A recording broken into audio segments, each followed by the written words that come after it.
Welcome back in a new video. In this video, we are going to discuss about rights and entitlements for EOT. Okay, so let's start. First, we have introduction here. So, extension of time or EOT is the time relief granted to a contractor when delays occur beyond his control. It is an essential protection built into most modern contract, especially FIDIC. So, EOT ensures that the contractor is not penalized through his liquidated damages when the delay is not his fault. Then, second, the project's completion date is fairly extended to reflect real conditions on site. So, both employer and contractor share time risk in a balanced way. For example, if I employer delays site access or issues late drawings, so the contractor has the right to request an EOT to adjust the completion date accordingly. Okay, so I hope this is clear. So next we have legal and contractual basis. The legal foundation for EOT lies within the contract itself, not just general law. So in FEDIC contracts, this is mainly covered under you can see here clauses 8.4 and 8.5 depending on the edition. So this used for governing time for completion and extensions. Okay. Then next you can see contractors must follow notice and claim procedures, and we use two clauses 20.1 then 20.2. Okay. So EOT is granted when a delay is excusable, meaning not the contractor's fault, and may also be compensable if caused by the employer. So, in other words, excusable delays means time relief, or you can say extension of time. Compensable delays, you can say time plus cost entitlement. Okay. However, the contractor must strictly follow the notice procedure and submit a claim with the records and analysis to preserve his rights. Okay, so I hope this is clear. Next, we have contractors' right under EOT. So, when eligible for an EOT, the contractor gains some rights. Here you can see first is the extension uh, of a contract completion date. So, the contractors and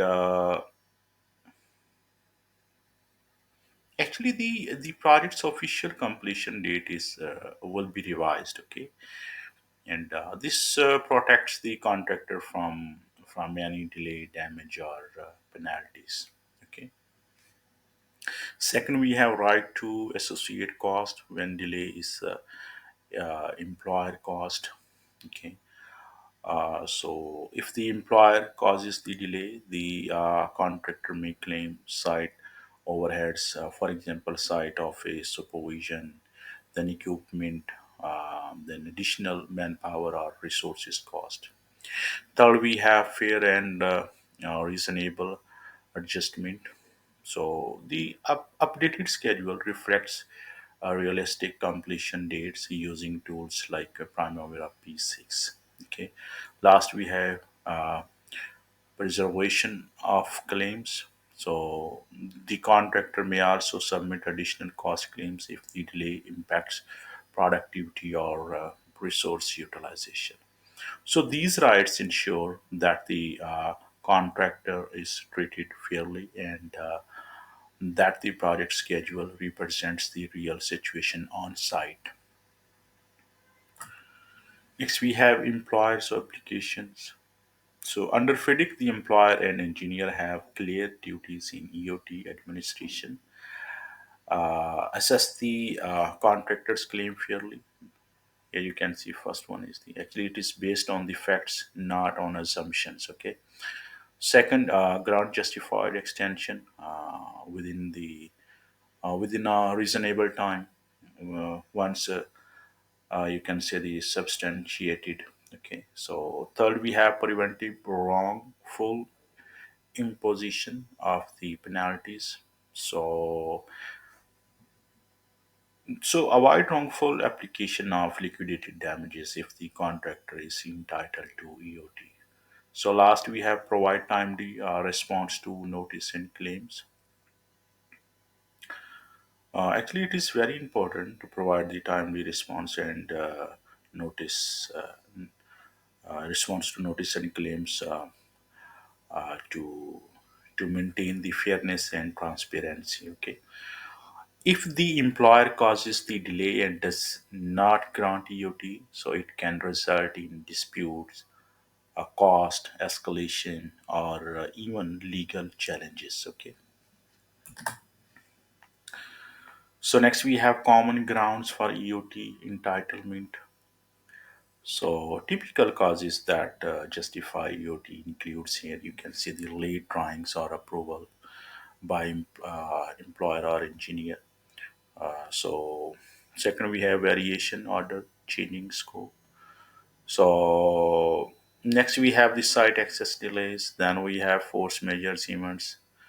Okay, so unexpected site condition. Then government regulatory delays. Okay. Uh, Government and regulatory delays such as import restrictions or permit approvals, etc.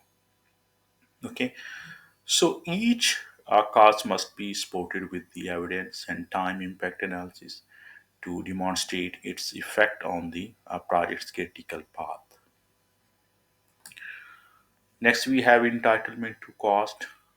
In bracket, you can see when allowed.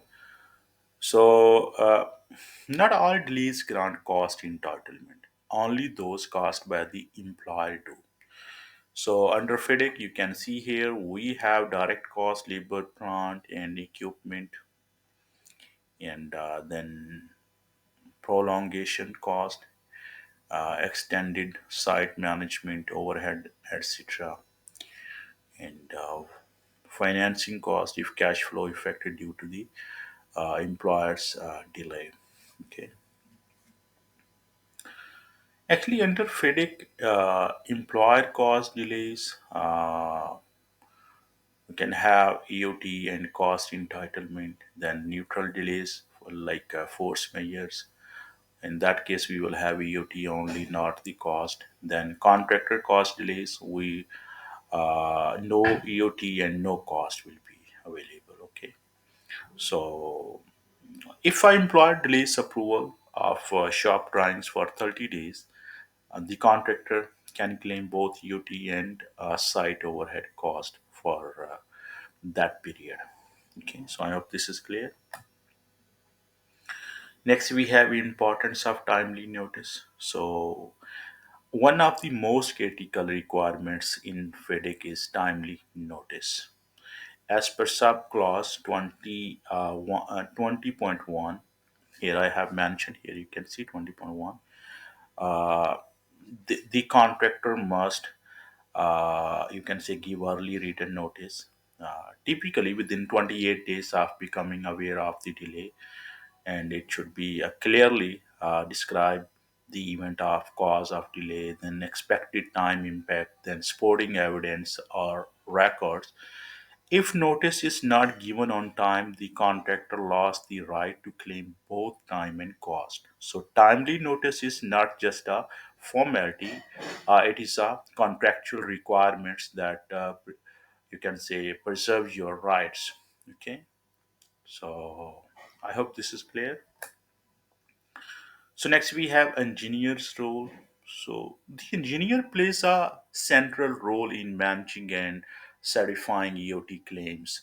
So key responsibilities includes a review and evaluate contractors' EOT claims. Okay, then consulting, we can say consult both parties and act impartially. So consulting both parties to ensure transparency, then determining entitlement for both time and cost based on contract clauses.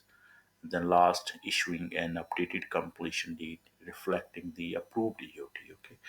So in modern FedEx edition, 2017 onwards, the engineer's decision must be well documented, and both parties have the right to refer uh, unresolved matters to the DAAB, dispute as you can say avoidance and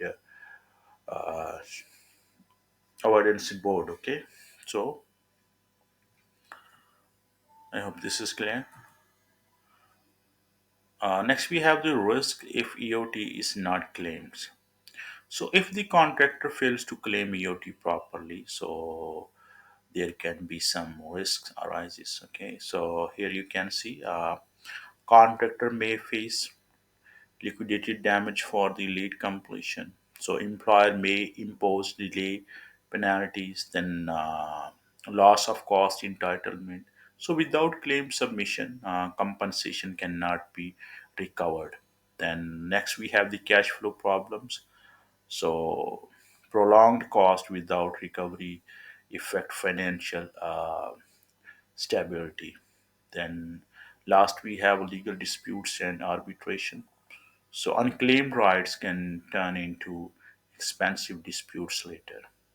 So in simple term, if you do not claim on time, you lost your rights. Okay.